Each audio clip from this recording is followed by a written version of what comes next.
तर मित्रांनो, आता मी आहे जगप्रसिद्ध लोणार या ठिकाणी आणि या लोणार गावामध्ये एक दैत्यसूदन नावाचं मंदिर आहे। माझ्या पाठीमागे तुम्ही मंदिर बघू शकता। त्या मंदिरात सध्या मी आलेलो आहे आणि हे मंदिर कशाचं आहे ही इथली संपूर्ण माहिती मी तुम्हाला या व्हिडिओमध्ये देणार आहे।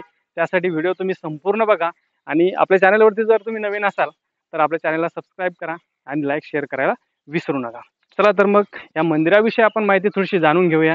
सध्या मी ज्या परिसरात उभा आहे ते आहे दैत्यसूदन मंदिर या मंदिराचा भाग। आता आपण जर जवळ जर गेलो तर आता मी तुम्हाला दाखवणारच आहे। या ठिकाणी हे जे मंदिर आहे अतिशय स्थापत्यशास्त्र कलेचा अतिशय उत्कृष्ट असा नमुना या मंदिरामध्ये आपल्याला बघायला मिळतोय। आणि आता ते संपूर्ण मी तुम्हाला आता दाखवतोय। तुम्हाला स्क्रीनवरती सुद्धा दिसत असेल या मंदिराचं बांधकाम किती कुशलतेने केलेले आहे। आणि या मंदिराबद्दल सांगायचं असं की 1878 साली ज्यावेळेस पहिल्यांदा या लोणार गावामध्ये उत्खनन झालं होतं। आता तुम्ही बघू शकता या ठिकाणी इकडे दाखवा थोडंसं, हे जे तुम्हाला गडीचा भाग दिसतोय हा जो गडीचा भाग दिसतोय तर अशा प्रकारे हे संपूर्ण मंदिर जे तर ते मातीच्या ढिगाऱ्याखाली दाबलं गेलेलं होतं। आणि जेव्हा पहिल्यांदा 1878 ला जेव्हा उत्खनन झालं तेव्हा पहिल्यांदा हे मंदिर जगासमोर आपल्या समोर आलंय।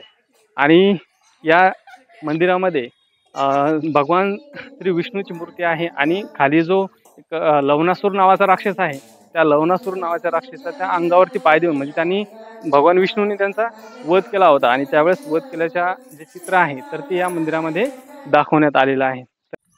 आणि या मंदिराबद्दल आणखी एक माहिती सांगायचं झालं तर मे महिन्यामध्ये 14 ते 18 मे दरम्यान या 4 दिवसामध्ये सूर्याची किरण जे आहे तर ते थेट भगवान श्री विष्णूंच्या मस्तकावरती पडतात। म्हणजे सूर्याचा सूर्याभिषेक या ठिकाणी सूर्यकिरणांचा सूर्याभिषेक या ठिकाणी होतो। किरणोत्सव जो आहे तर तो होत असतो आणि हे बघण्यासाठी जगभरातून मोठमोठे पर्यटक या ठिकाणी येतात आणि ते सुद्धा मी आपल्याला व्हिडिओच्या माध्यमातून या ठिकाणी आज दाखवतोय। आता आपण जात आहोत दैत्यसूदन मंदिरामध्ये। तर हा आहे समोरचा दर्शनीय भाग ज्यामध्ये आता आपण आतमध्ये जातोय। अशा प्रकारच्या पायऱ्या चढून आपल्याला वरती जावं लागतं। पुढे गेल्यानंतर एका दरवाजातून आपण आतमध्ये जातो। आतमध्ये गेल्यानंतर तुम्हाला 1 2 3 आणि 4 प्रकारचे गाभारे लागतात आणि त्याची रचना अशा प्रकारे आहे।